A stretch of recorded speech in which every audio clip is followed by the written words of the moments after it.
Hey guys, welcome back to our channel. We're Megan Morgs, and in today's video we're going to be exploring one of Cambodia's most popular tourist attractions. So we'll take you along as we explore the many temples of Angkor Wat. So we are at Angkor Wat today. Tomorrow we do have a full day trip exploring it, so we'll be able to show you a lot more. But after 5:30 in the evenings it's actually free to come and explore. So if you are on a budget, I would definitely recommend it, because exploring Angkor Wat and all of the temples is not the most budget friendly. $37 we paid. Yeah, and then we've got a tour arranged with a driver tomorrow. Yes. If he's really good, we'll put his contact details and stuff in the description. He was recommended by someone that we were recommended, basically, Yeah. But he was busy on the day, so he's recommended his friend. Message so far, though. Yeah, and that tour cost us $20 for the two of us, which we've heard was like a really good price, because I spoke to some girl at dinner last night and she said she paid $12 for like a group tour. For a group tour, yes. We're paying $10 each for like to just have us. like a private tour guide. So yeah, we'll see what it's like, and then we can recommend it. But we're just heading across now. Probably no chance of a sunset tonight. It's rainy season here. We almost got rained off and weren't able to come, so.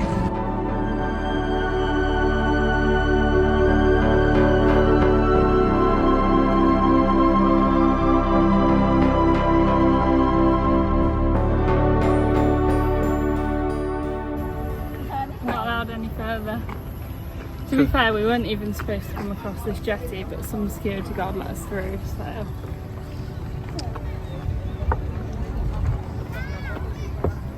I mean, I don't think coming after 5:30 PM is a hidden gem. We're not going to pretend that. But if you are on a budget and you do want to see it, then you can see it from a distance, can't you? I mean, I'm sure we'll get a lot better like footage and views tomorrow. That's what you pay for, really. Also, the complex is absolutely ginormous. Yeah, so the guy we spoke to, he said, he told us a load of places that we'll be going to, because we hadn't done much research on all the individual temples. So he's put loads of these places in for like a full day tour, and he said it'll be about 7 to 9 hours. So I replied to him, oh no, we just want to go into the Angkor Wat complex. And he was like, yep, that'll be 7 to 9 hours to like get a good grasp of everything that's going on. It is really quite crazy. Now we've been officially kicked out of the grounds. It doesn't seem like what sort of was advertised to us online about coming at sort of after 5 or 5:30 is like as good as what they said it was. So you can obviously come after 5:30 for free, but you can't really like go into the temple or anything like that. You can just sort of sit and look at it, I guess, from across this water jetty that we're walking on at the moment. I mean, for us it doesn't matter too much, because we're going to have the full day tomorrow exploring, and we can't wait to show you obviously a lot more than what we've seen tonight. Yeah. But we just wanted to see what it was like, really, especially for a lot of the budget travellers who might follow us. Yeah, because wanting a more budget option. Yeah, because I was under the impression that you might be able to sort of just walk around for maybe like an hour or so until it. Yeah, but it's not the case. It's fully closed, and all that security people are sort of ushering everyone out.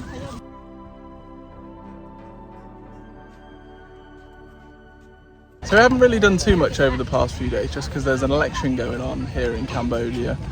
So lots of things are closed. Oh God. But yeah, lots of things are closed. But basically, I thought I'd give you a little rundown of the political situation here in Cambodia at the moment, because I found it quite interesting. So the current leader, Hun Sen, has been in power since 1985, which makes him one of only 3 leaders in the world that have been in power for over 50 years. He was originally elected democratically, but in recent years he's apparently become increasingly sort of like autocratic, in the sense that the party's popularity has decreased with newer generations, and he's basically sort of resorted to putting his opposition either in prison or basically exiling them from the country. I think it's like house arrest. Yeah, and things like that. And this is apparently due to sort of like increasing friendship, if you like, with China as well. sort of trying to copy the regime, if you like, that they have in China, which was interesting. I didn't realise that sort of Cambodia was basically a autocracy, if you like. But something I heard that was interesting as well was he was actually a previous commander in the Khmer Rouge, who sort of like defected to the good side, as it were. I'm not sure if that was after it all sort of came tumbling down for them in 1979 or before then. But yeah, that was interesting. We were sort of advised that there might be a bit of civil unrest in Siem Reap and just around Cambodia in general when the inevitability that he'll be re-elected happens, you know, in the coming few days. And I think just frustration at having a choice. Yeah, exactly. It's not really a democracy. Isn't a choice. Yeah, it's sad really, because everyone in this country has been so lovely and everything like that, honestly, and especially like the most lovely locals. And if you think about what a lot of these families have been through in recent years, yeah, the fact that they are so lovely means so much more. Yeah, and I think unfortunately there's not really many other choices you've got of getting rid of a sort of a hidden dictator, if you like, other than sort of civil wars that we've seen in the recent times. So hopefully these people don't have to go through any more turmoil like that. Yeah, because it's horrible. But yeah, it looks like his reign of 50 years will continue way beyond that. We're stranded under the shelter of a 7-Eleven. Yeah. To be fair, Rain's pretty bad. considering it's rainy season, we've been here for like 3.5 weeks. We've only had like 3 or 4 rainstorms, so Yeah. can't complain too much. No, not too bad. Luckily we got Just back. a case of remembering your jacket, isn't it? Yeah, Megan told me not to bring a coat. So I was like, oh, it's not going to rain again.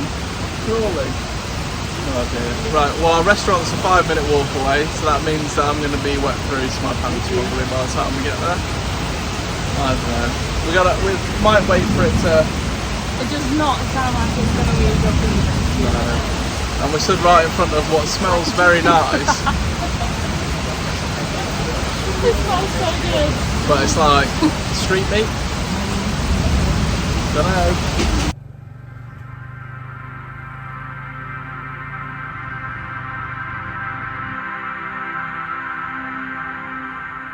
Good morning. So we're back out at Angkor Wat now. We're glad we didn't come for the sunrise, because when we woke up this morning about 6, it was just completely clouded over, like it is now. I mean, you kind of know if you come this time of year that it's going to be like that. It'll be very rare to have a clear morning, just because in the evenings and overnight you usually get quite a bit of rain. In dry season, the sunrise looks amazing, so I definitely recommend. But we just made an educated decision, and I'm glad we did. Yeah, because We're imagine. tired enough waking up at 6. I know. But we're with Mr Dara today, so he's just driving us around all the different spots and then dropping us off.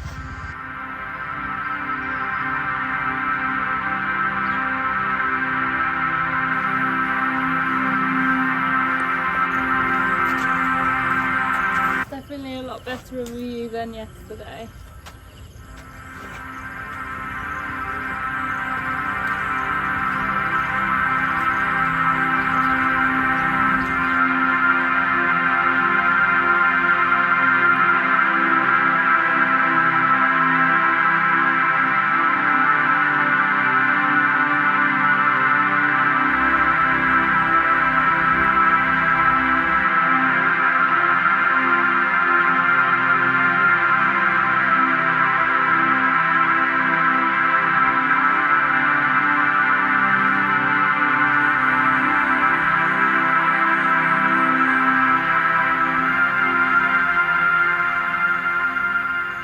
So I thought I'd tell you a bit more about Angkor Wat itself. So it was built in the 1100s. So yeah, I think it's like the second half of the 12th century, it says.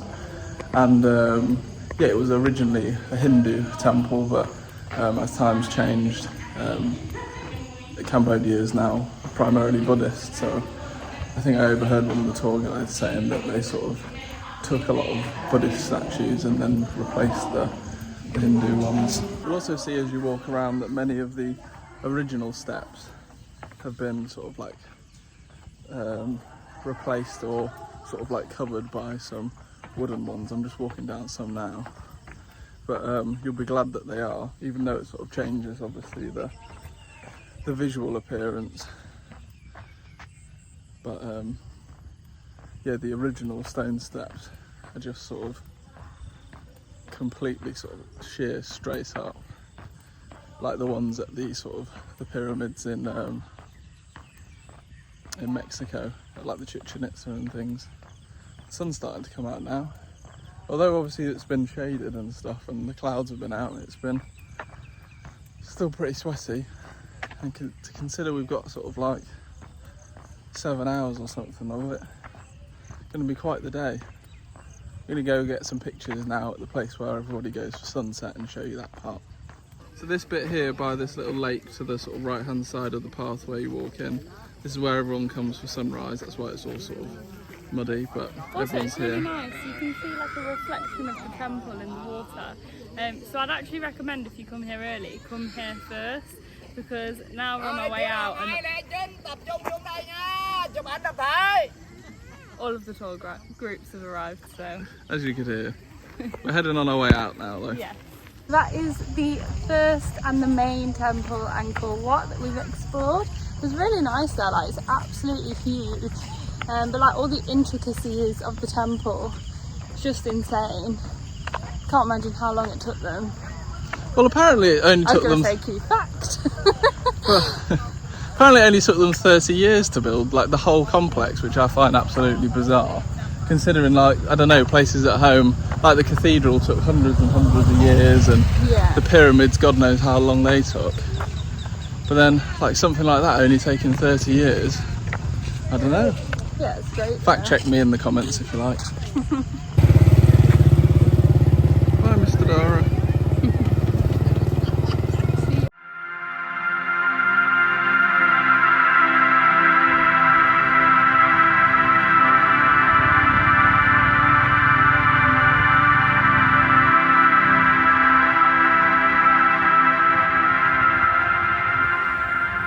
We're now at the Bayon Temple.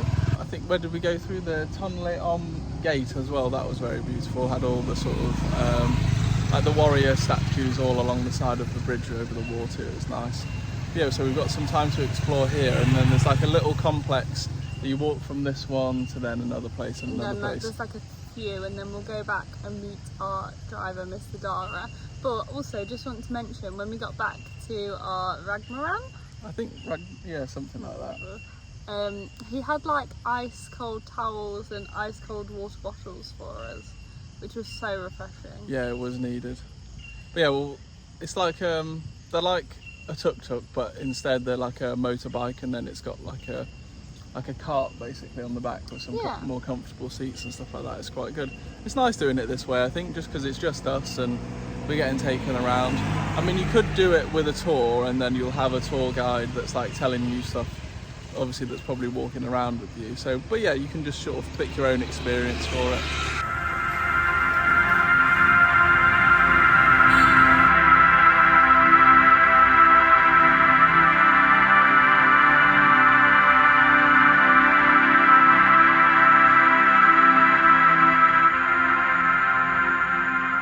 At our next stop, this one is the Bathon Temple that we're at now.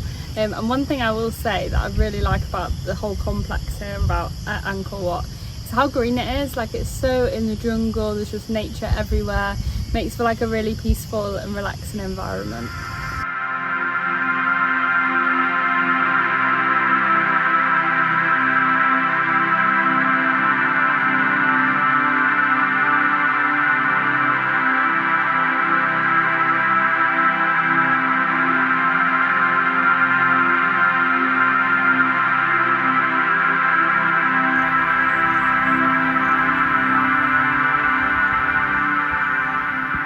This is the Elephant Terrace. Yes, Elephant Terrace. I was just thinking, like, as it says that the Angkor Wat complex was sort of discovered, if you like, by a French explorer in the 1840s or something like that. I presume there was many local people who knew that there was a temple in the jungle somewhere. But yeah, imagine if you were that person and you just sort of came and saw the main Angkor Wat and then started walking through all these places that had all been sort of like recaptured, if you like, by the jungle. Amazing. You've probably just been like blown away. It really is. Yeah, it's beautiful. Obviously some of it's sort of falling apart, and I overheard one of the guides saying that between sort of, obviously it's when it was finished sort of 900 odd years ago, there'd been a lot of sort of like looting and things like that by people that had like invaded, and tribes over the years taking like statues and stuff like that. But no, it's really beautiful, and you can see these bits behind us. That's what they're doing. Yeah, it's like conservation and a restoration project on the Elephant Terrace. Yeah, it's nice to see, and it sort of gives you a better idea of what it would have looked like when it was first made, I guess. I think we've done this section, and we're going back to the meet Mr Dara at the car park that's in front of us.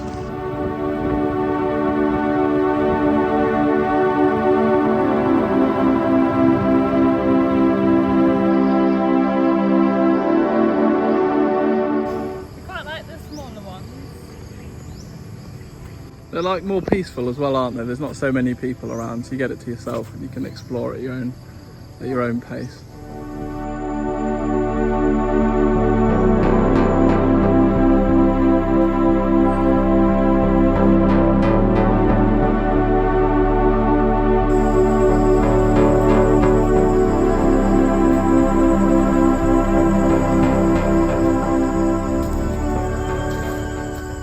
This one's called the Tomanon Temple.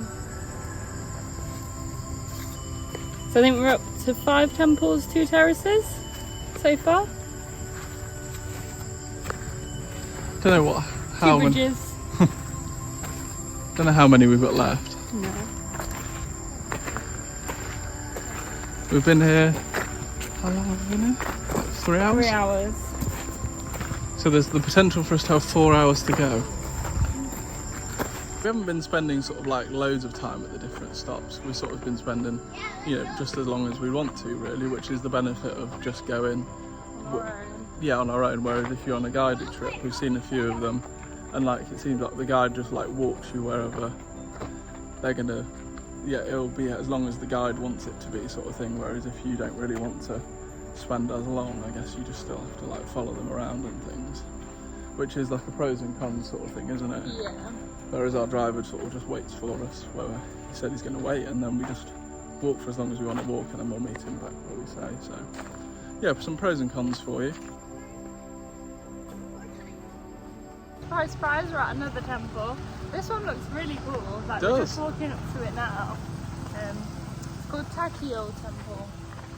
Probably Looks like mispronounced that. It's got some steep steps up to the top, so Megan will probably send me up there to get some pictures for her. Yeah.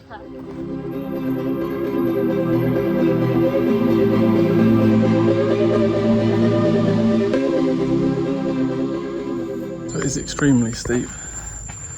Got these giant steps, they're just like straight up. You kind of have to use your hands to help you climb, just because each step's probably like, I don't know, a couple of feet tall. But almost at the top. Just been taking some pictures for Meg. I'll show you the view from the top. We've just been dropped off at what is known as the Tomb Raider Temple, I presume because it featured in one of the Lara Croft Tomb Raider movies. But I think this is the famous one where the jungle sort of like Retaking it. Yeah, and it's sort of all like the trees are growing through the temple. So looking forward to seeing this one. It's like one of the more famous ones. This was one of the ones we were really excited about. Nice. Oh yeah, there's little stalls and stuff here to buy some food and drink as well. Obviously inflated prices, but I mean... Yeah, I think the girl that we spoke to the other day at dinner said that she spent $7 on her lunch or something like that. So it just gives you a sort of an idea about what a meal would cost, sort of compared to the... With Mr Dara, we've had like 4 cold bottles of water already, so staying hydrated, and then we've bought some snacks, which I recommend doing. Yeah, because if you have a big breakfast, and then you can get through this, and then you'll be finished by sort of like 2 o'clock or 1 Yeah, o'clock. just have a late lunch.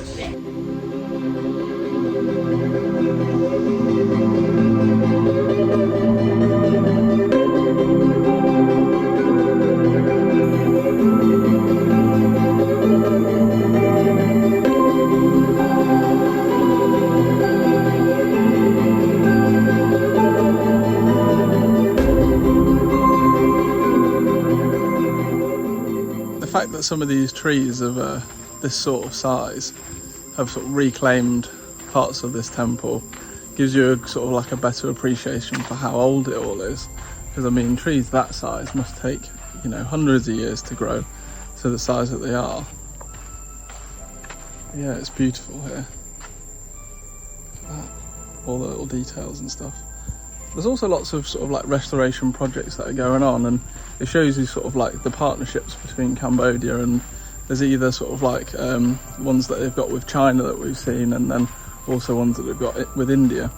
I guess this could be the fact that China and India have sort of quite large Buddhist and Hindu populations.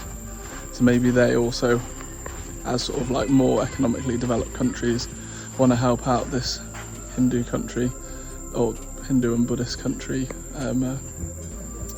restore their temples. So yeah, the top photo here is what it looked like before the conservation project, and then below is what it looked after. Some photos of the side about when it was ongoing.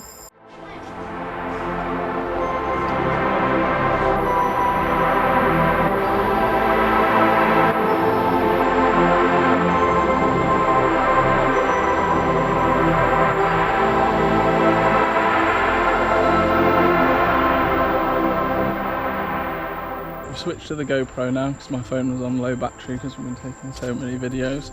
But I think this was one of our favourite temples so far. Yeah, we got lost in there. We had no clue which way we were going. It was just so amazing. Yeah, it's nice to see all the trees sort of like overgrown through with the temple, and nice to see as well that they're doing sort of like restoration work to get it back. But I also think it's quite nice. It gives it sort of like a unique feel, the fact that it's sort of like lots of it is sort of like falling apart and reclaimed by the jungle. Yeah, I agree. That's what I like about it, the fact that it's like all the nature's reclaiming it. Yeah, there's the combination of sort of like human engineering mixed with the fact that you can't get away from nature. We are 5 hours into our tour now, and we didn't opt for a breakfast stop, so that would probably make it longer. And then we have 3 more temples that we're going to this afternoon. So we'll probably spend like an extra half an hour at each of those stops or whatever, and then we'll head back. So it'll probably be another 2 hours total, I reckon. Yeah. Then we'll go and have some lunch. Yeah, so about 7 hours without the food stop. Yeah.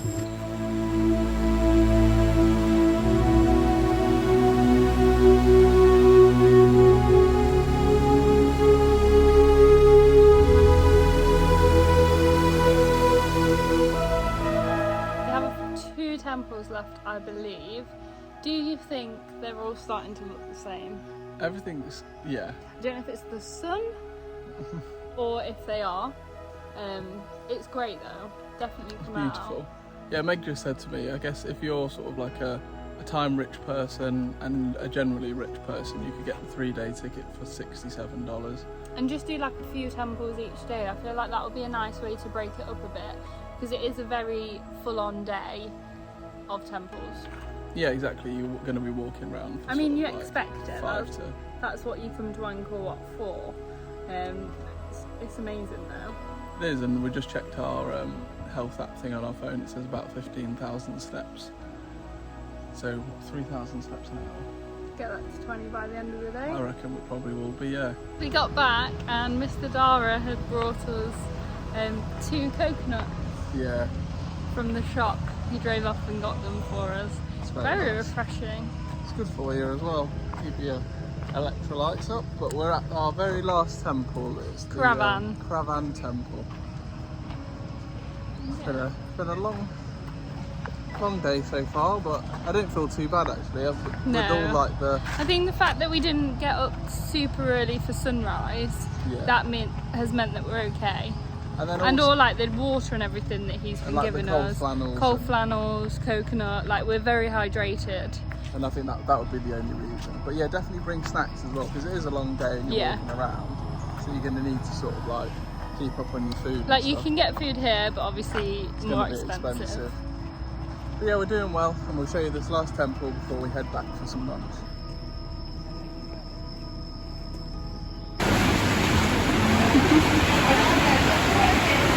Rucksack rain covers come in handy there. We really hope you've enjoyed this video of our time exploring the huge Angkor Wat temple complex. If you have enjoyed, please make sure to like and subscribe, and as always, we'll see you in the next one.